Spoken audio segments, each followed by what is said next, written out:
Hola, muchas gracias Ana Elena y gracias a Mesamérica por invitarme. Me encanta estar aquí, la verdad es que creo que los lugares de los que uno se nutre más es de los lugares donde estás entre gente diferente. Entonces realmente oír las conferencias que he oído hoy me dejan maravillado. Como dijo Ana Elena, yo soy diseñador y me dedico a hacer, digamos, objetos, mobiliario, producto, he hecho interiores, he hecho restaurantes, cosas por el estilo, pero en realidad mi trabajo de diseño y mi trabajo en general tiene que ver con cómo integrar el medio ambiente a estos sistemas de producción y a estos sistemas de consumo. Y finalmente, el tema del medio ambiente, cuando estamos hablando de medio ambiente, estamos hablando de unos sistemas complejísimos en los que se produce y se consume constantemente.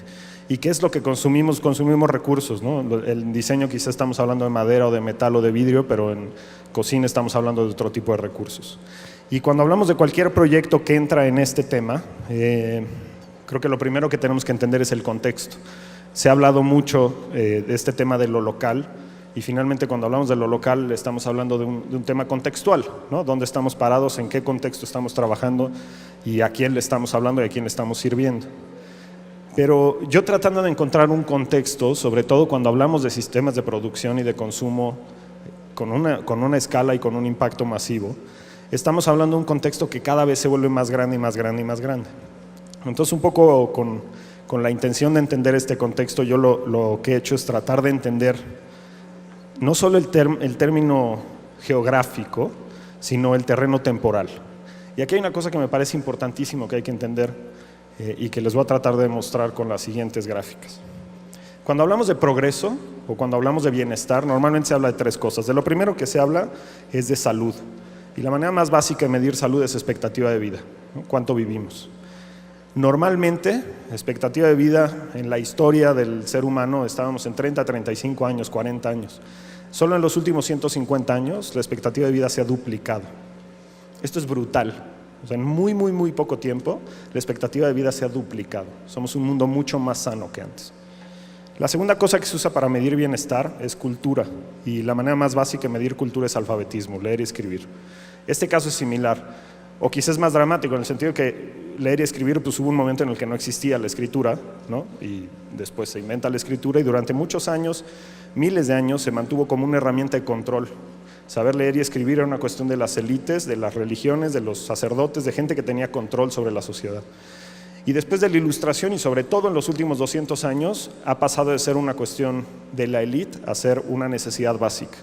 Arriba del 80% de la población sabe leer y escribir y la gran mayoría en más de un idioma. La tercera cosa que se usa para medir bienestar es dinero, y esto es quizá de los tres es el que ha cambiado más radicalmente. La historia del mundo es la historia de la pobreza. ¿A qué me refiero con esto? Durante miles y miles y miles de años, el 95% de la población vive en lo que hoy conocemos como pobreza extrema. O sea, vivían en términos de dinero hoy en día con menos de $1 al día. Pero más allá del dinero propiamente, cuando se habla de pobreza extrema, se habla de alguien que vive en un nivel de subsistencia. Es una persona que no puede elegir qué consume, ¿no? Eso era el 95% de la población y en 200 años eso ha bajado a menos del 20%. Y si le creemos a Jeffrey Sachs y los Millennium Goals, en 20 años nos quedamos sin pobreza extrema en el mundo. O sea, esto es brutal. O sea, digamos, estas son las grandes noticias, las grandes buenas noticias que les voy a dar hoy son estas, ¿no? Pasamos en menos de 2 siglos de un mundo que era pobre, enfermo e inculto, a un mundo extremadamente rico, muy culto y muchísimo más sano. Ahora, esto evidentemente tiene una serie de consecuencias. La primera consecuencia es que, bueno, la gente se deja de morir y vive más tiempo y hay más gente y tiene acceso a más servicios de salud y hay una explosión demográfica. Literalmente una explosión. Por cada una persona que había hace 200 años, ahora hay 7. De menos de 1.000 millones de habitantes pasamos a 7.000 millones de habitantes. Esto es brutal, muchísima gente. Toda esta gente tiene algún estilo de vida, consume cosas, ¿no? Ese consumo se mide con una cosa que se llama la huella ecológica. No sé si, levanten la mano los que han oído hablar de la huella ecológica. Muy pocos, caray, métanse a Google a verlo. es bien importante. La huella ecológica lo que mide es la cantidad de terreno productivo que se requiere para mantener un estilo de vida, ¿no? Digamos, yo por mi estilo de vida, si tengo una casa enorme y como carne todos los días y me voy de vacaciones todos los fines de semana, necesito mucho terreno productivo para producir ese estilo de vida. Mientras que si soy una persona que consume muy poco y que tiene hábitos de muy bajo impacto, entonces tengo una menor huella ecológica.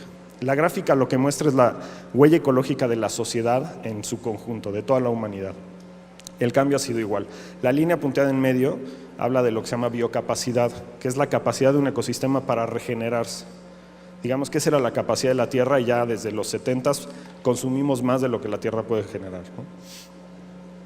Y bueno, después vamos a hablar más de esto, pero evidentemente esos 7,000 millones de habitantes comen algo, ¿no? O a alguien se comen.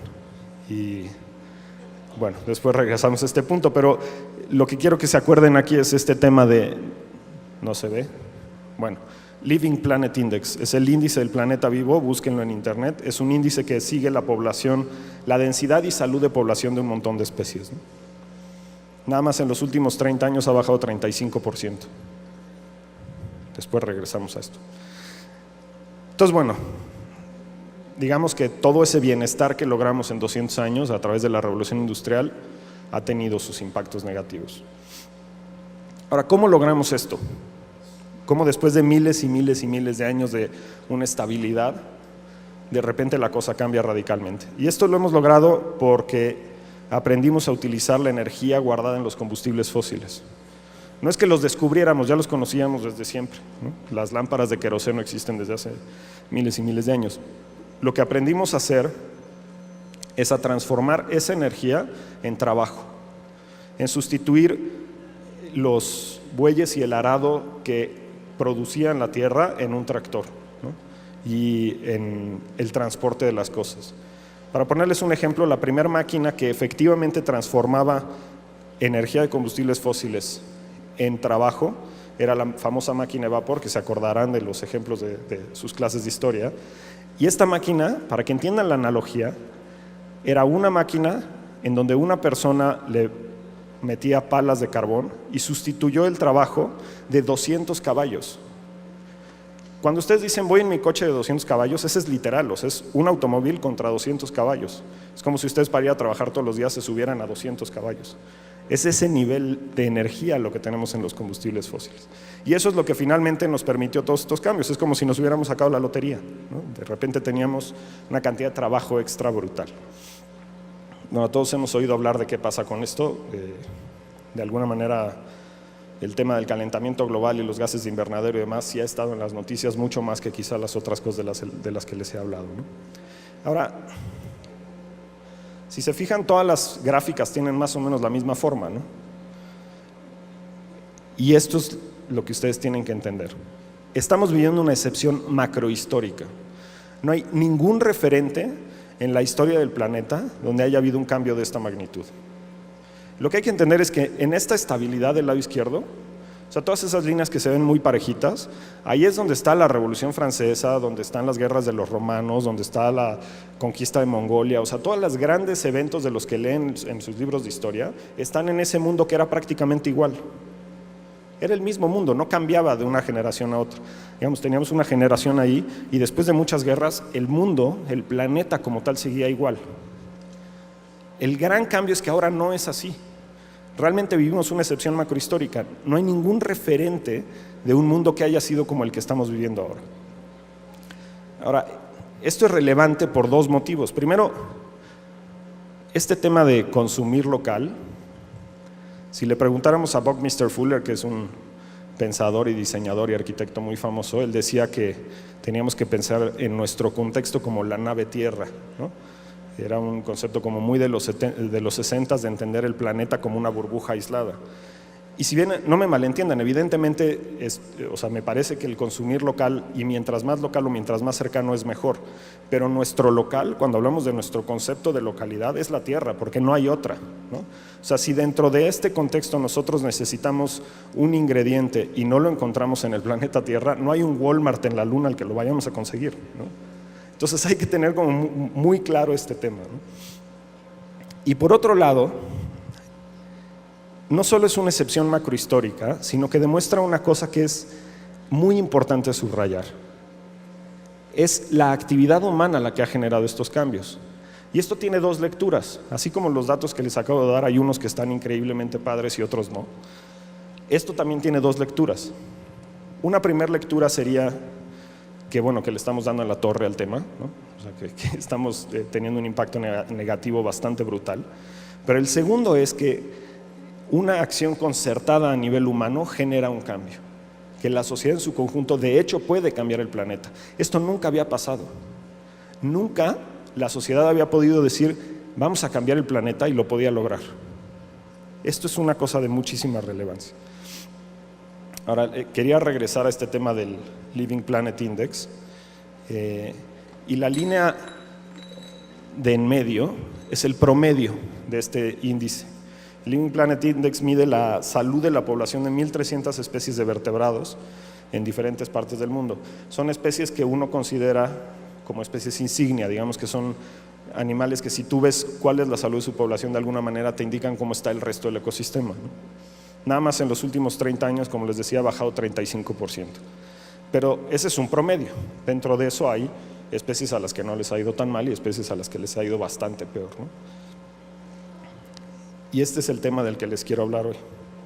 Dentro de esas, digamos, de esas líneas brutales que bajan muchísimo en términos de población, están algunos ejemplos de los que ya habrán oído hablar. Los atunes, el atún azul, no sé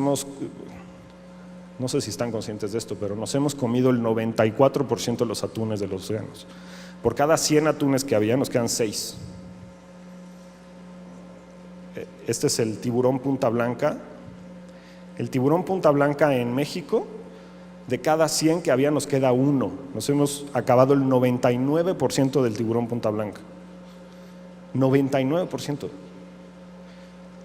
El pez sierra, bueno, el pez sierra son muchos peces dentro de la familia de Pristidae, pero en México, en las costas mexicanas, no ha habido un avistamiento confirmado de pez sierra en 30 años. O sea, los pescadores mexicanos conocen el pez sierra por fotografías. Si ustedes van al supermercado y compran pez sierra, una, no sé, ensalada de sierra ahumada, están comprando o pez sierra de otra parte del mundo o muy probablemente otra cosa que no es pez sierra. Como ya sabrán, no sé si ya hablaron de esto el día de ayer, hoy no lo oí mencionar, pero de especies del mar, el 40% de las cosas están mal etiquetadas. Por ponerlo de alguna forma, les están dando gato por liebre, ¿no? 30 años sin ver un pez sierra en México. Cuando van a la playa y ven que tienen las sierras ahí colgadas en las palapas, eso es una antigüedad. Y este no es tan conocido en México, el reloj anaranjado. ¿Alguien lo ha oído hablar de él? Levanten la mano, ¿no? ¿Sí? Fuera de México, en inglés le llaman el Orange Roughy. Es un pez que mide adulto unos 60-65 centímetros, pero que cuando lo pescan de 60 centímetros, es un pez que en promedio tendrá unos 120 años. Entonces, es una especie que tarda muchísimo en crecer, tiene un metabolismo lentísimo. Tiene que llegar a tener 30 años para poder empezar a reproducirse, con eso les digo más o menos todo, ¿no? Entonces, la salud de la población de esta cosa es una cuestión delicada. Ahora resulta que, para desgracia del pobre compadre, pues es muy sabroso. Entonces, esto es más o menos me encanta que cuando lo buscas es la producción. No es la producción, es la pesca anual del Orange Roughy. Como pueden ver, pues se puso de moda en los 80s, en los 90s y de ahí se fue para abajo. Y eso es porque ya no alcanza, porque ya no hay, ya nos lo estamos acabando igual que los otros. Ahora, esto es un promedio, en realidad, de esto. No un promedio, sino una sumatoria, perdón. Y si se fijan, estas curvas lo que marcan son zonas del mundo donde se empezó a pescar esta especie. Ahora, si yo les enseño las gráficas de producción de cualquier recurso no renovable relacionado al diseño, como podríamos hablar de cierto tipo de metales o del famoso, por ejemplo, coltan que se usa para los teléfonos celulares, o del indium que se usa para las pantallas planas, o de las vetas de minería en una diferente región, etcétera, son todas así. Son todas gráficas que lo que nos indica es que alguien encuentra un yacimiento y se acaba, y entonces después van a buscar otro yacimiento. Eso es lo que pasa con una especie de estas características. Es una especie que le toma tanto tiempo crecer que de hecho se comporta como si no creciera. Para el nivel de consumo que tenemos hoy en día de los recursos, es como si fuera un recurso no renovable, porque no tiene un ritmo en el que se pueda renovar en relación a cómo lo estamos consumiendo. Cuando a la plática le puse alimentos no renovables, me refiero a esto. Hay que entender que hay un nivel de impacto que cuando pasa la biocapacidad de un ecosistema se vuelve una tragedia. O sea, hay arriba de cierto nivel de consumo en el que los recursos se empiezan a comportar como si no se reprodujeran, porque de hecho no les da tiempo de reproducirse. Este caso del Orange Roffy creo que es muy particular porque además es poco esperado. Cuando uno ve una ballena azul, pues sí, es una cosa que mide 30 metros y pues uno se asume que le toma mucho tiempo crecer, ¿no? Pero este es un pescadito de este tamaño, 60 centímetros, 120 años. Hoy no tengo tiempo de meterme mucho en el tema de la toxicidad, pero también eso significa que cuando ustedes se comen un filete de Orange Roffy o de reloj anaranjado, se están comiendo las toxinas que acumuló durante 120 años. Como ustedes sabrán, los alimentos del mar, mientras más longevos, más tóxicos, porque más tiempo le dio a absorber todo el mercurio y el cadmio y las porquerías que le echamos al océano. Aquí la publicidad, yo no tengo nada que ver con ellos, pero es, por favor, especifiquen y compren cosas certificadas que vengan de una empresa que respeta los océanos. Realmente la situación en los océanos, como no la vemos, no estamos conscientes, pero es un drama brutal. Entonces, averigüen de la MSC y les pido, por favor, esta es como la invitación a que le pongan atención y empiecen a solicitarlo. Ellos lo que hacen es certificar que hay una pesquería responsable, ¿no? Pero bueno, ¿cuál es el siguiente paso? Digamos, la siguiente tragedia es que cuando llegamos a tal nivel de consumo de una de estas especies, como con el pez sierra, pues desaparece. Sigue habiendo pez sierras en otra parte del mundo, pero en realidad el consumo sigue a tal nivel que eventualmente va a desaparecer de todos lados. La especie se extingue. Esta gráfica hace rato, cuando venía para acá, me di cuenta que la había puesto al revés. En realidad, porque dice cantidad de especies. En realidad lo que debería decir es ritmo de extinción, porque lo que está pasando, hay una conferencia, digamos como esta, en la que se reúnen los biólogos más importantes del mundo todos los años, directores de instituto, directores de facultades, investigadores, gente de museos de historia natural, etcétera, y al final de la conferencia todos firman un documento que dice, desde hace 15 años lo vienen firmando, en el que dice que estamos viviendo una sexta extinción masiva de especies. Una extinción masiva de especies es cuando arriba de la mitad de las especies del planeta desaparecen en un periodo muy corto. Arriba de la mitad de las especies. Esto ya ha pasado 5 veces en la historia del planeta. La última vez fue los dinosaurios. Meteorito, Yucatán, bla, bla, desaparecen los dinosaurios. Eso fue una extinción masiva de especies. Ahora estamos viviendo la sexta, generada por actividad humana. Por ponerle números a esta gráfica, una extinción normal es que cada 5 años se extinguían 2 especies. Cada 5 años, 2 especies. Eso es lo que pasaba antes de la revolución industrial. Ahora, por año, se extinguen 5,000 especies. 5,000 especies por año. No todas nos las estamos comiendo, ¿no? O sea, unas son porque nos las estamos comiendo, otras son porque destruimos el hábitat, otras son por calentamiento global, otras son por otros motivos. Pero la actividad humana en su conjunto está llegando a este nivel. Entonces, digamos que la primera invitación es, ustedes son todos, no solo los que están acá arriba, sino todos ustedes son los que tienen un nivel de poder en cuanto a qué se consume y cómo se consume en el planeta, que no hay en muchos otros lugares, ¿no? Nosotros los diseñadores siempre nos jactamos que el diseño tiene un poder simbólico, ¿no? Que podemos proponer el futuro a través de un cierto diseño. Bueno, si los diseñadores hablamos de poder simbólico, el alimento tiene un poder sagrado, es en otro nivel. Entonces ustedes son quizá de los grupos sociales, de los gremios que mayor poder y mayor influencia tienen para tratar de afectar esto. Entonces esa es la primera invitación. Y la última con lo que quiero terminar es con que vuelvan a ver esta gráfica, porque creo que para ahorita ya efectivamente logré deprimir a algunos de ustedes, pero era solo la mitad de mi intención. La otra parte de la intención de esta conferencia es que entiendan cuál es el potencial de esta gráfica.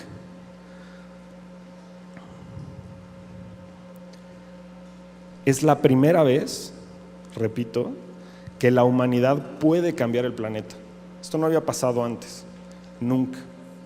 Y hay que entender que no se trata de que el futuro va a suceder independientemente de lo que nosotros hagamos, y no es que el futuro va a suceder y tenemos que predecir o tenemos que adivinar a dónde va a llegar. No va así la cosa.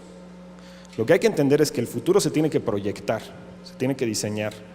Nosotros tenemos que determinar cómo es ese futuro en el que queremos vivir.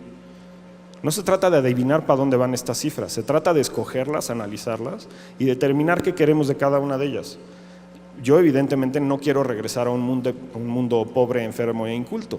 Me encanta quedarme con la gran cultura, me encanta quedarme con la riqueza, me encanta quedarme con la salud. De hecho, quisiera aumentarlas. Pero evidentemente no quiero vivir en un mundo donde se extingan 5,000 especies por año. Y no quiero vivir en un mundo en el que dejemos de conocer a los peces y los conozcamos por fotos. O sea, evidentemente eso no está padre. Entonces, lo que hay que entender es que no se trata de predecir, sino se trata de hacer un diseño de futuro y decir, ustedes, cuando tengan todos ustedes su restaurante, ¿qué tipo de proveeduría y qué tipo de contexto y qué tipo de mundo es en el que quieren trabajar? Y de qué manera su acción, concertada con la de todos los demás, puede influir para lograr ese futuro. Yo siempre hablo de un futuro deseable. Nosotros tenemos que hacer una proyección, nosotros tenemos que escoger ese futuro, delinearlo a la perfección y después venderle la idea a los demás. Eso es lo que ustedes pueden hacer. Ustedes pueden plantear, volverlo sabroso y volverlo deseable y volverlo antojable, un futuro en el que estas cosas cambien para donde ustedes quieran. No es utopía, ya lo hemos hecho. Hay ejemplos de fracasos terribles como el protocolo de Kioto, que tenía que controlar los gases de invernadero y no logró nada, ¿no? Pero hay ejemplos muy buenos. No sé si alguno de ustedes ha oído hablar del protocolo de Montreal, ¿no? ¿Se acuerdan de todo el rollo de la capa de ozono y los agujeros de ozono y demás? Bueno, hubo un protocolo existe un protocolo que es el protocolo de Montreal, que era para controlar la liberación de aerosoles en la atmósfera. Ese protocolo sí funcionó. Los efectos ya se ven ahora, el agujero de ozono ya está en mejores condiciones y es un ejemplo de coordinación internacional con una idea de futuro clara que sí tuvo éxito. Entonces no es meramente utopía, o sea, realmente un gremio como el de ustedes, si apoya ideas como el comercio local, si apoya el bajarle un poco de revoluciones al nivel de consumo, si apoya la certificación de materias primas, la certificación de recursos, etcétera, etcétera, entonces sí puede tener un impacto a nivel global. Entonces, de alguna manera lo que quiero es que se queden con la parte útil de la depresión, pero que al mismo tiempo utilicen esto como una oportunidad para entenderse a sí mismos como agentes de cambio y entenderse a sí mismos como personas que pueden especificar, detallar y establecer la receta de cómo puede ser ese futuro donde esto pinte mucho mejor. Muchas gracias.